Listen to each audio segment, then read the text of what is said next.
On CNN Sports tonight, make room in the Big East. We'll look at the new contender and have the hot action of the night, including a Big Ten opener from Indiana. In the NBA, the surprising Suns hope to keep rising on the parquet floor of Boston Garden. In NFL news, Icky hopes to shuffle all over Buffalo, even though the game's in Cincinnati. The battles intensify inside the most evenly matched division in the NHL when the Caps clash with the Rangers. And the envelope, please. It was Academy Award night in Thoroughbred racing. And welcome to the show. I'm Nick Charles. And I'm Fred Hickman. How are you doing, everybody? College basketball. You know, the football season's over. College basketball gets center stage. Syracuse in the Big East. Last year, Pittsburgh comes in and beats them, knocks them off. They must like that place. Fred, different story, though. Last year, of course, they had Jerome Lane. He's now a pro. So is Charles Smith. The Panthers were awesome. This year, they were unranked. But we opened in the Big East in what looked to be a blowout when rebuilding unranked Pitt came to Syracuse to try and tackle the second-ranked team in the nation. On paper, a mismatch. But, of course, they don't play them on paper. They were at the Carrier Dome where Syracuse fans were poised for the kill. But Pitt wasn't intimidated. In blue, Sean Miller pushes it up the floor, then a strong outlet to a streaking Brian Shorter through the paint and in, and the Panthers were on the way to a stunning 12-point halftime lead. But Syracuse regrouped, and Pitt began to unravel. Loose ball to Sherman Douglas on the break. Then he returns the pass to Derek Coleman for the flying thunder dunk. Pitt coach Paul Evans sees a possible nightmare ahead. Then the Panthers relax on defense. The baseline's open. Stevie Thompson finds it, chops Pitt's lead to 3 late. The Panthers come right back, though. Darryl Porter worked his way around the key and then popped this jumper, and that was all Pitt needed. Free throws finished the job, and Pittsburgh came to Syracuse and shocked the second-ranked Orangemen. Sean Miller had 22. He controlled the tempo, slowing it down enough so the Orangemen couldn't take off. What a surprise at the Carrier Dome. And look what Connecticut did at home to 20th-ranked Villanova. Murray Williams drove the length of the floor and scored at the buzzer to break a tie and win the game. Well, coming up later in the show, we'll go back to the Big East and look at rising power Seton Hall. Fred? But right now we have to talk about what opened up tonight elsewhere. The first competition in what many feel will be the toughest collegiate league in the land, the Big Ten. Michigan, Illinois, Iowa, championship timber from the outset. And there's another, Ohio State. Now, Gary Williams is molding this team into a toughie these days. Now, remember the Buckeyes' first game of the season, they played Oklahoma in the Maui Classic out in Hawaii and came within 4 points of taking the Sooners down. Well, those kids, those kinds of efforts have Ohio State rated number 15 in the CNN USA Today Top 25, and they open tonight at Indiana, where Bobby Knight is trying to put something together and surprise some folks out there. First half, Buckeyes lead at 17-16 when Lyndon Jones' drive is stripped inside the paint. Jay Burson grabs a loose ball, goes in for the easy layup, 19-16 Ohio State.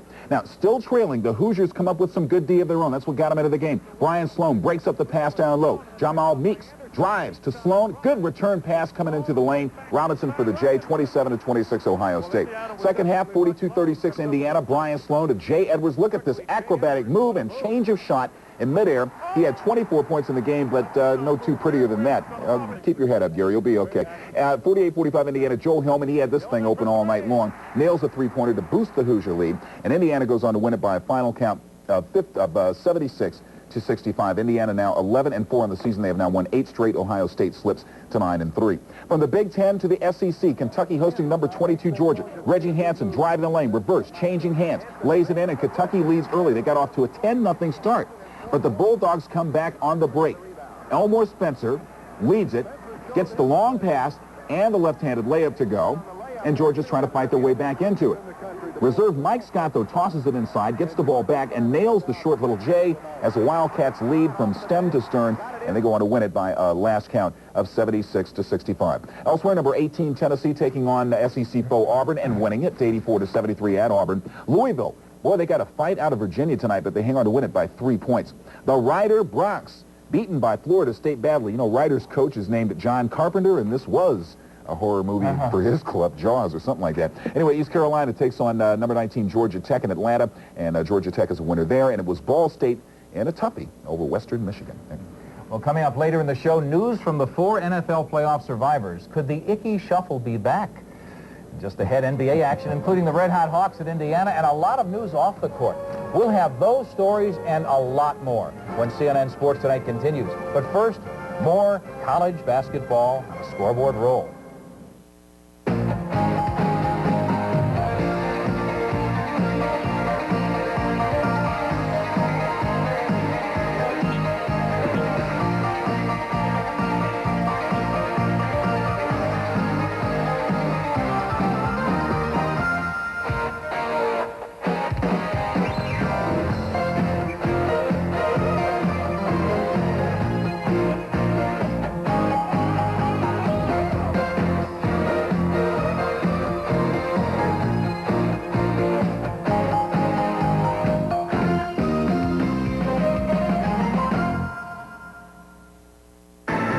Willis, trapped in a building seized by terrorists. They have already killed one hostage. He doesn't want to be a hero, but old habits die hard. Welcome to the party, pal. Bruce Willis, Die Hard. The box office smash is coming to video cassette. For the pride, for the dream, for the love, for the team, for the sweat and for the drive, for the reason you strive. For all you do, the clean, crisp taste of Beechwood aged Budweiser. This was for you. This was for you. What's the most beautiful island in the world? Some say it's in the north, exquisitely scenic. Some say it's to the south, breathtakingly spectacular. Both have so many beautiful things to see and do, with beautiful people, too. But the real beauty is, both islands are in one country, New Zealand, the two most beautiful islands in the world. For your free packet of beautiful information, call 800-762-6800. Subscribe to the Sporting News. You'll get 55 issues delivered to your mailbox for 4 payments of only $7.50. Call now 1-800-257-1257. That's 1-800-257-1257. The Sporting News. Checking channels? Check CNN to find out what in the world is going on. CNN. Stay informed. Welcome back to the show as we check out one of the league's hottest NBA commodities, the Phoenix Suns. These guys had won 6 of 7 ball games to climb within just a half game of the sputtering first-place LA Lakers in the Pacific Divisional race. More impressive than that, though, Cotton Fitzsimmons' team had won 2 of 3 on the current Eastern trip. That's not easy. Tonight, the Suns played in a building, though, where they had not won in 9 previous seasons, the Boston Garden. Home, of course, of the Celtics and former head coach Casey Jones taking a seat up there, and it's a good thing the way his team's playing, his former team's playing. First quarter, Armin Gilliam clangs it. Tom Chambers, though, is there for the tip-in to make it 32-23 Suns. Larry Bird, boy, do they want him in uniform up there. Third quarter, Celtics come to life behind Brad Lohaus. First, he blocks Kevin Johnson. Then the Celtics go on the break, and on the other end, Lohaus just rattles in the jump shot to make it 76-all. And in the fourth quarter, Boston opened up a 5-point edge. With 2.5 minutes left, Brian Shaw with a little dipsy-doo, and it's 101-96 in favor of Boston. But the Suns erased that lead, and with 59 seconds left, Eddie Johnson drains the baseline, Jay. Phoenix, a 102-101 edge, and Boston was never able to get back in the game. Johnson taunting the Celtics bench a little bit, but Phoenix hangs on to win it 105-104. So the Suns, hey, they're within a half game of the Laker lead, depending on how LA does tonight. They might find themselves in a first-place tie. To the Meadowlands, New Jersey and the Knicks. The visitors trying to snap a 5-game road losing streak. First quarter, the Nets' Roy Hinson drives around Patrick Ewing, jams it. 35-29, the Nets are up. In the second quarter, more Nets defense. Johnny Newman is stuffed. The Nets run. Hinson finishes off with a slam. And the Nets are still coming. Rick Pitino's a little bit worried, but in the fourth quarter, his Knicks rally. 17-2 run they put together. Gerald Wilkins lobbed to Ewing. Ooh, what a slam. 87-85 Nets. Willis Reeves going, hey, I used to do that when I was a Knick. 87-all when Trent Tucker starts opening up from the outside. The Knicks will kill you with that every time. They can hit those threes almost at will, and they go on to win on the road 105-96, a big win for them. The Bullets beat the Charlotte Hornets tonight. The Charlotte team shot awfully cold, only 33% in the first quarter. They scored only 30 points in the first half. So Charlotte is now all alone in that basement apartment of the Atlantic Division Day. Not much of a view there. Now to 2 teams passing in the night, speeding in opposite directions. In the fast lane, Atlanta, winners of 5 straight. Then there's Indiana, frozen in the cellar, spinning out of control in reverse in the death grip of a 9-game losing streak. But help is on the way tomorrow. Pistons assistant Dick Versace told us he'll be named the new coach at Indiana in the morning. But back to the Hawks, chief assistant coach and assistant general manager Brendan Surr shocked Atlanta officials today when he announced he's leaving next week to take the assistant's job at rival Detroit, vacated by Versace. The Hawks are surprised and disappointed at the mid-season move, especially to their bitter enemies, the Pistons. Now to tonight's game, we'll go to Market Square Arena, Indianapolis. Hawks coach Mike Fratello, by his own admission, his team looked uninspired and trailed the Pacers at halftime, but then Atlanta in red came to life. Look at Dominique Wilkins in the middle, take a pass, go knifing through, up for the jam. Wilkins had 26 at this point and powered the Hawks ahead by 5 after 3. But Indiana struck back down the stretch. Wayman Tisdale got hot. That shoved the Pacers in front by 5. And then Tisdale, who knocked in 10 fourth-quarter points, did a number on the offensive glass. to push Indiana ahead comfortably by 9. But Atlanta roared back, sliced the lead to 3, had the ball with 5 ticks left, looking for the bomb to send into overtime. John Battle's shot, no good. And as the ball went bouncing away, the Pacers' losing skid was over, and Indiana sent interim coach George Irvin back to his front office job with a beautiful send-off victory. So Dick Versace takes over a team on a winning streak. 1 game. Elsewhere, Terry Cummings continued his scoring spree, fueled a vital third-quarter burst as the Bucks fought off a late L.A. rally. The Clippers, though, played without Danny Manning the last 3 quarters, out with a hyperextended knee. The Lakers dragged themselves into the form tonight, carrying the weight of a 7-game losing spell, but it happened all on the road. L.A. taking it out on the Blazers, though, at home, a bulky 21-point lead at the break. And the Warriors, laying it on thick early, lead the Heat by 13 at the Oakland Coliseum. Off the court, the Utah Jazz today waived second-year guard Bart Kofod for punching teammate Bob Hansen at a New Year's Eve party. Hansen suffered a broken cheekbone and may be out 8 weeks, but Kofod is gone tonight because Utah said he violated the good citizenship and sportsmanship clause in his contract. No kidding. But, gee, I wonder if the cut had anything to do with the fact Kofod was averaging 1.3 a game, Fred? May old acquaintance be forgotten. Anyway, the NFL news now, the playoff notes, beginning with the AFC. You know the Cincinnati Bengals are hosting Buffalo this Sunday with the AFC Championship and a trip to the Super Bowl at stake. Well, today, Bengals coach Sam White said that a dozen or so of his players have come down with either colds or the flu. However, he doesn't foresee any big problems come game day. The bug has been going around the Queen City. Now, of more import is the revenge factor. Last time these two clubs met, the Bengals flat ate the Bills' lunch. Boomer Esiason had a great day, leading the Bengals out to a 28-7 lead at the half, 35-21 the final count. Esiason and Bills quarterback Jim Kelly are the best of friends off the field. In fact, they dined at Boomer's restaurant last time. But this trip, Kelly says he'll have to eat alone. I'm not even going to worry about dinner. I'm worried about one thing first. After game, we can talk about that after game. But my main concern is I'm keeping my butt at the hotel and getting ready for this one. This means more to me than anything.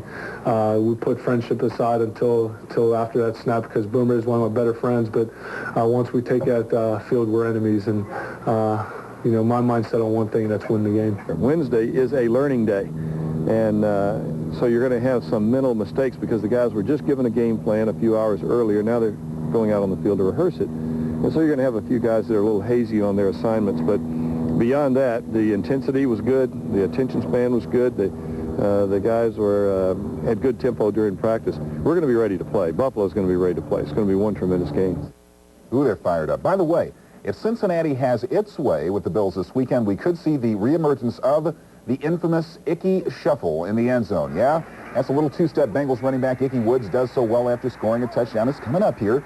In the first meeting with the Bills, Woods gained 129 yards, scored 3 times. That's 3 renditions of the Icky.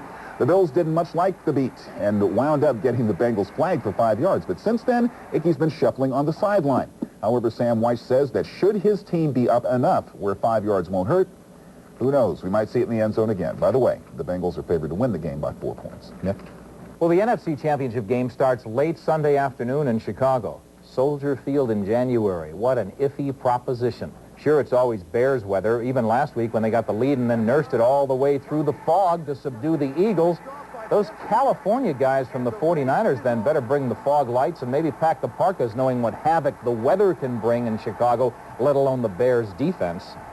We don't know what type of weather we're going to have, but, you know, at this stage, elements are really no factor. With the championship game, that's got to be the last thing on your mind is the weather. We got to be going in there just thinking about our game plan and thinking about getting after them. We play in cold places, play in warm places. You know, it's not something you have to get used to. You just go in and, you know, a lot of guys probably won't even wear, you know, a lot of clothes like everybody expects us to, but we just want to go ahead and get the job done. The big guys don't have to worry about the weather.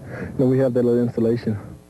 You better wear a few clothes anyway. The weather forecast says moderately cold temperatures at near freezing at game time with a big, biting northerly wind either the day before or the day after, but all of that is, of course, subject to change, so they'll be watching that. The Bears, though, are worry-free about the weather so far, working out in Georgia again this week. The Bears' defense kept the Eagles out of the end zone last week, but they didn't have a running game. The Niners do, and they have Joe Montana.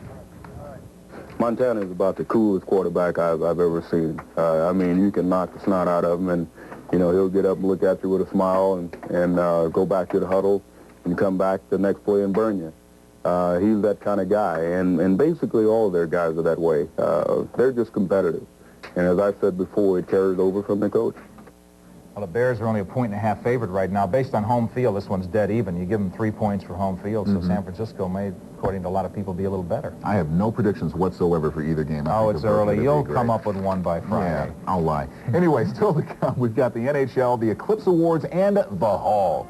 The Seton Hall Pirates came roaring out of the blocks in the Big East race, and the guy they wanted to hang is now the guy they want to hang with, P.J. Carlissimo and the Pirates, when we come back.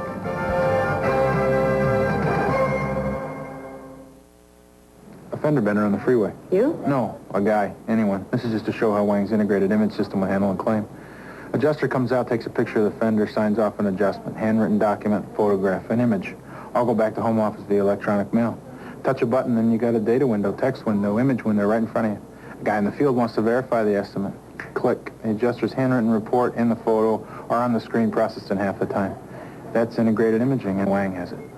Another example, customer service. A guy calls EBC. Just when you thought you knew which battery was best for your car, along comes this dynamo, the Megatron 34 from Interstate, the runaway leader in every performance test by America's leading consumer products rating service, with cranking power that ran circles around better-known brands and reserve energy that left others stranded. Megatron 34 from Interstate. A bit of a show-off, perhaps. But then, it did test best. Ask for it. Dawn is breaking over the Mediterranean as we await word from the American pilots. We'll have a roundup of the shooting down of 2 Libyan jets on Newsnight. At the top of the hour. Well, welcome back to CNN Sports Tonight. On Oscar night in Thoroughbred Racing, the Eclipse Awards were announced in 9 categories for the real athletes of the sport. Ali Sheba was Older Horse of the Year. He won at 7 different racetracks in 9 starts. He thrived on hard work in the morning and was the ultimate warrior with the money on the line in the afternoon. Ali Sheba was positively thrilling on the last race of his career when he won the $3 million Breeders' Cup and retired as the leading money winner in thoroughbred history. But for chilling finishes, 4-year-old filly Personal Ensign was not only hard to beat, she was perfect. 7 wins in 7 starts, including a breathtaking stretch drive to beat Kentucky Derby Queen, Winning Colors, in a race many say was the greatest they've ever witnessed. Winning Colors was named top 3-year-old filly, and Risen Star, who won the Preakness in Belmont and later retired, was 3-year-old Colt of 1988. Horse of the Year will be announced later this month, and that should be the best photo finish of all between Ali Sheba and Personal Ensign. Back to football, Georgia running backs Tim Worley and Keith Henderson both said today they'll give up their final year of eligibility and apply for the NFL draft this spring. Both are eligible because they were redshirted this season. Henderson's a good blocking, pass-catching fullback, but Worley will be the big prize draft day, 6'2", 220, and he can fly. Worley's banking on the timing of it all. This is not a draft rich in running backs, and he could be a top 5 pick. Worley and Henderson leaving school, though, is no surprise. Both reportedly would have had a difficult time remaining academically eligible. Other college football news concerns new Colorado State coach Earl Bruce, who, according to school records, paid Northern Iowa $110,000 in order to be released from his contract there to take the Big 8 school's offer. In other news, heavyweight contender Frank Bruno predicted today he'll pull off one of the great upsets and beat Mike Tyson next month. Bruno feels Tyson's decision to fire trainer Kevin Rooney was the move that'll make all the difference. I'll tell that to the other experts who have Tyson at least a 10-to-1 favorite if he reports to camp anywhere under 300 pounds. Fred? Now the National Hockey League beginning in New York. The Rangers were home tonight trying to extend a couple of streaks. They were unbeaten in 5 games overall and unbeaten in their last 8 at home against Patrick Division competition. Very important. In town, the Washington Capitals, of course, of the Patrick Division, straight off that 8-love shellacking of division-leading Pittsburgh on Monday evening. What developed? Well, it was a pretty good game. First period, 1-0 Caps. Pete Peters stopping Kelly Kissio and then stoning Brian Mullen. 51 saves he had tonight. He was a busy, busy boy. Still in the first period, Bent Gustafson to Dave Christian. Great pass to Mike Miller on the doorstep to make it 3-0 Caps. And get a look at this goal. In the third period, 3-1 Caps. Brian Mullen picks up the loose puck and backhands it right in on goal. It sneaks past Pete Peters, got right in between his skate and the pipe. Tomas Sandstrom in front. It's 3-2 Caps to Brian Leach, to Tony Granato. The save by Peters, but Leach shovels in the backhand to make it 3-3. They went to overtime, and that's how it finished up. 3 all time. But, you know, that 51 save thing is the first In 7 years, the Caps defense has allowed 50 or more shots on goal. But the Caps and the Rangers finish even. The Rangers within a point now with the Pens divisional lead. It was Hartford outlasting Buffalo in overtime. Brian Lawton at 3:19 of OT. And it was a 2-on-1 goal with Kevin Dineen assisting. He had assisted on 4 goals in the game. The Red Wings had lost 4 straight, trying to snap out of it with the Blues in the house. That they do. They win it by a final count of 4-2. Gerard Gallant with the hat trick. The Wings, who snap out of their worst slump of the season, seem to be spirited by more trade rumors. The names of Bob Probert and Peter Klima have been heard a lot. One deal they did already was with the Edmonton Oilers. Miroslav Preacher was sent to them, and that paid off right away. He had a goal in the game with Quebec. Right now it's Edmonton 4-1 in the third. Curry has scored. Make that 4-2. Updating, Yarby has just scored moments ago for Quebec. And elsewhere, Vancouver trailing Winnipeg. That is now a final 4-2. The Winnipeg Jets have won, Nick. Well, if you missed the top of the show, we showed you the shock of the night when Pitt came to Syracuse and bumped off the #2 team in the country. So the Big East is flexing plenty of muscle again from a lot of different places. And the message to the perennial powers this season is move over. There's got to be room at the top. A classic case early this season is Seton Hall. And CNN's Tom Kirkland has details. As usual at this time of year, the Seton Hall campus isn't bustling, it's barren. But if you sense a very unusual smoldering around here, it's the men's basketball team that's on fire. Almost we're accomplishing so much at such an early time, and we've got to learn to handle adversity and the setbacks, and it's just going to be, the challenge is going to be to sustain this level of play. We're playing so well, it's a little scary. 13-0 is the best start around here in 36 years, and unlike most of the top-ranked teams, the early schedule's not been a kind one. Still, they've already plundered the likes of Kentucky, Kansas, St. John's, Virginia, DePaul, and Tuesday night before a Meadowlands Arena record college crowd of 19,761, third-ranked, previously unbeaten Georgetown went down to the Hall. Clearly, they've dusted off the Big East doormat label. When we came in our freshman year, we struggled, and they took advantage of us. Now it's our time to dish out the punishment, and we're going to try our best to keep it up. What makes this brand of Pirates particularly tough is their depth and overall balance. All 5 starters are averaging in double figures, but the main man may be the one from down under. The first time Coach Carlissimo set his eyes on Andrew Gaze, he knew Australia's best player could make Seton Hall better. Everybody knew he could score 30 or 35 points. What we didn't appreciate was how good an all-around player he is. He's one of those people who makes everybody that plays with him better. The 6'7" two-time Australian Olympian was the second leading scorer overall in Seoul. He felt it was time for greater challenges. Coming over here, it's a different league, a different style of play. So I thought it'd be a new opportunity, a new experience, and something I'm trying to broaden my basketball horizons as such. So it's a great experience for me. The Pirates also get a boost off the bench from Pookie Wigington. At 5'4", he's the smallest player in the Big East. Despite painful knees that limit his minutes, he's helped keep the streak going as well.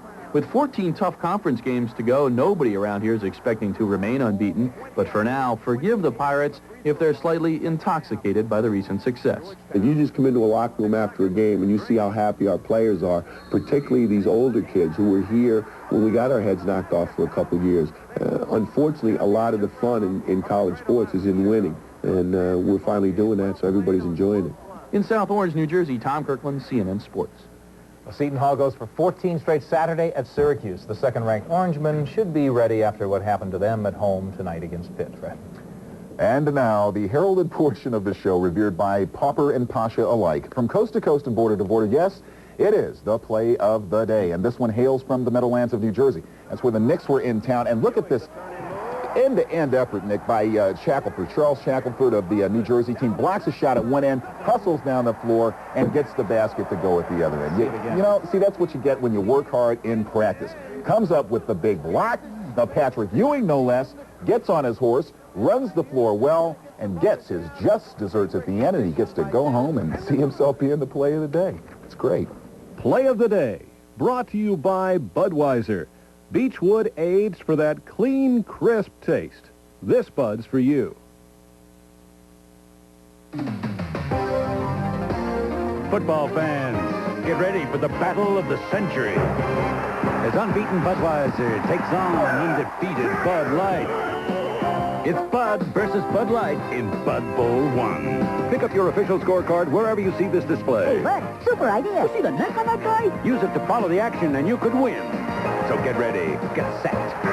On January 22nd, Bud Bowl 1. This time, it's for real. Hello, I'm Eddie Albert. Today, I'm taking part in a discussion with people who, like me, wear bell-tone hearing aids. Now, if you've been told you have nerve deafness or have trouble understanding conversation, listen to what these folks have to say. My wife would get mad at me because I'd tell her to repeat herself. I've had other hearing aids, and there was a lot of background noise with them, but not with the bell tones. Being able to hear my own voice enabled me to project from the pulpit better. It opens up a whole brand new, beautiful world. Hearing aids, like this tiny bell-tone petite, the one I wear, have brought renewed meaning and enrichment to our lives. If you have a hearing problem, do what these people did. Call Bell-Tone right now and enjoy your life to its very fullest. Call toll-free 1-800-643-3000 and receive Bell-Tone's free guide to better hearing. That's 1-800-643-3000. That'll do it for us this Wednesday night. Thanks for watching. I'm Nick Charles. And I'm Fred Hickman. We commend you now to News Night, coming up next.